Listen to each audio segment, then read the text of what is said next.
Okay बच्चों, next topic हम पढ़ते हैं, बहुत important topic, what are the features and attributes of accounting. ये भी कई बार क्वेश्चन पूछा गया।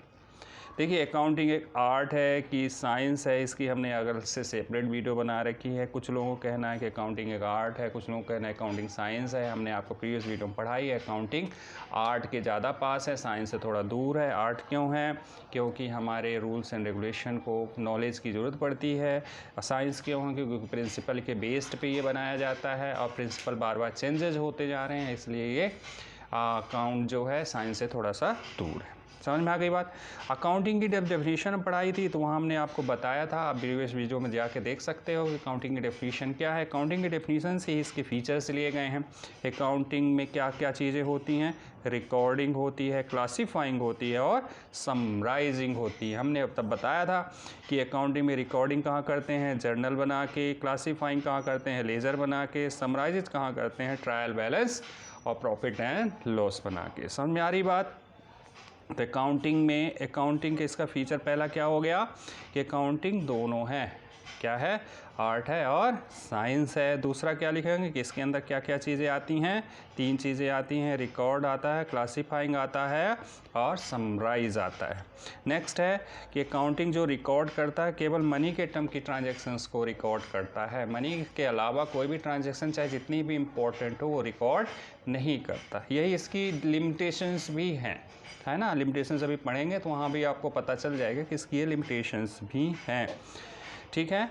नेक्स्ट है कि ये केवल उन्हीं it records only those transactions. देखिए क्या लिखा है, it records only those transaction events which are financial character. वही मनी के टर्म में बताया गया, उसी चीज़ को यहाँ दोबारा लिख दिया कि केवल वही ट्रांजैक्शन ये रिकॉर्ड करेगा जो फाइनेंशियल कैरेक्टर, फाइनेंशियल यानी मनी के टर्म में होगी। ठीक है ना। नेक्स्ट है कि it is a art of interpreting result of operation, यानी बिजनेस जो कर रहे हैं उसका एक रिजल्ट बताता है। रिजल्ट कैसे? मतलब कि हमारे बिजनेस में क्या प्रोग्रेस करी है, बिजनेस की पोजीशन क्या चल रही है ना, वो अपना गोल पा रही है कि नहीं पा रही है। समझ में आ रही बात? नेक्स्ट टॉपिक है, नेक्स्ट पॉइंट है कि इट इन्वॉल्व्स कम्युनिकेशन। सबसे इम्पॉर्टेंट चीज़ होती है कि हमने जो अकाउंटिंग के थ्रू से जो हमने निकाला है, प्रॉफिट निकाला, लॉस निकाला है, तो ये रिज़ल्ट को कम्युनिकेट करना। कम्युनिकेट मतलब लोगों तक पहुंचाना, जो अकाउंट के यूज़र्स हैं उसको अकाउंट के यूज़र्स तक पहुंचाना, इसी को कहते हैं इट इन्वॉल्व्स कम्युनिकेशन। अकाउंटिंग के यूज़र्स कौन है अगली वीडियो में वही पढ़ने वाले हैं। ओके, अब देखिए, अब ऑब्जेक्टिव ऑफ अकाउंटिंग पढ़ते हैं।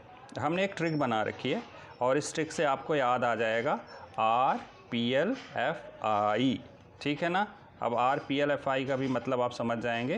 पहले क्या है? It to maintain full and systematic record of business transaction. R मतलब हो गया कि रिकॉर्ड को मेंटेन करना, सिस्टमेटिक वे में बिजनेस की जितनी भी ट्रांजैक्शंस हैं उसको, रिकॉर्ड को क्या करना? मेंटेन करना। R फॉर रिकॉर्ड्स को, बिजनेस की जितने भी रिकॉर्ड्स है उसको क्या करना? सिस्टमेटिक वे में मेंटेन करना।